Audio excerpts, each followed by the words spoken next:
It was a crisp autumn morning in New York City. The sun was just beginning to rise, casting golden streaks through the orange and yellow leaves of Central Park. People jogged past, headphones on, while dog owners chatted near the fountain. But one man sat alone on a weathered wooden bench, staring at the pigeons pecking crumbs from the sidewalk. His name was Michael Hayes, a 35-year-old who had once been on top of the world, or so he thought. 5 years ago, Michael had a high-paying job, a penthouse apartment, and what he called a dream life. But last year, the company he'd poured his soul into went bankrupt. His marriage ended shortly after.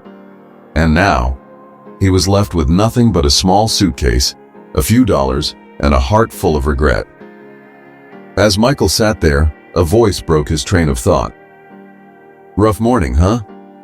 Michael looked up to see an elderly man wearing a tattered jacket, his face lined with wrinkles that seemed to tell 1,000 stories. He was holding a small cup of coffee and a bag of stale bread. Michael sighed. "Rough life." The old man chuckled, sitting down beside him. "You're not the first person to say that on this bench. I call it the thinking spot. Been coming here for 20 years. "Doesn't seem to be working for me," Michael muttered. The old man leaned back, throwing a crumb to a nearby pigeon. "You remind me of myself, you know. 25 years ago, I was sitting right there in your place. Lost my business, my family didn't talk to me, and I was convinced life was over." Michael turned to him, mildly intrigued. "What changed?" The old man smiled. "I realized something simple but powerful. You can't change your life until you change your thinking. I stopped seeing myself as a victim of my circumstances. Instead, I asked myself, what can I do today, right now, that my future self will thank me for?" Michael frowned. "Easier said than done." "Of course," the man agreed. "But it starts small.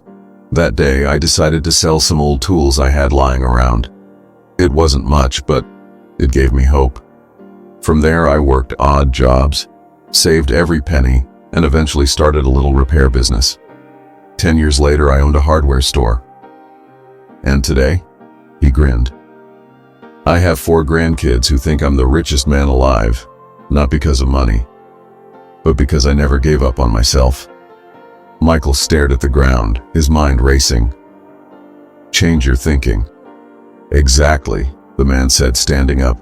"Listen, life will knock you down, that's a guarantee. But what happens next is entirely up to you. You can sit here and count your losses, or you can get up and start again." The old man handed Michael the rest of the bread. "Feed the pigeons. It's a good way to clear your head. And remember, one small step today can lead to a giant leap tomorrow."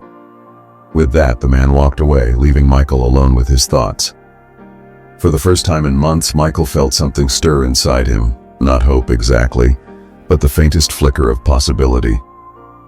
He looked at the pigeons, then at the rising sun, and stood up. He didn't know what his next step would be, but for the first time, he believed he could take one.